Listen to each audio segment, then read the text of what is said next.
Nilipat muna sa Kapamilya Network ang isang magaling na komedyante habang wala pa umano siyang project sa Kapuso Network. Siguradong nagpaalam naman daw ito sa management ng GMA kaya makakabalik siya pag natapos ang gagawing teleserye sa ABS-CBN. Wala nang exclusive contract sa GMA Network ang nasabing komedyante, kaya pwede siyang magpalipat-lipat kung saan may magandang offer. Makakasama nga kasi ito sa teleseryeng sikat na serye sa ABS-CBN Network. Sa bagay, paraan ito para ipaalam na in good terms daw ito bago nagpaalam sa Kapuso Network. Bukod dito, may iba pa umanong big star mula sa ibang TV network na mapapanood sa upcoming serye ng Kapamilya ngayong 2024.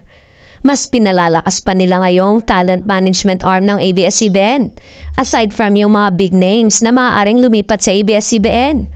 Meron din umanong Kapamilya na mapapanood rin sa GMA na hindi na malabong mangyari dahil sa partnership ng ABS-CBN at GMA7 ngayon. Dahil sa rami ng mga bagong TV shows na abangan natin, marami na rin ang mga bagong mukha ang ilulunsad.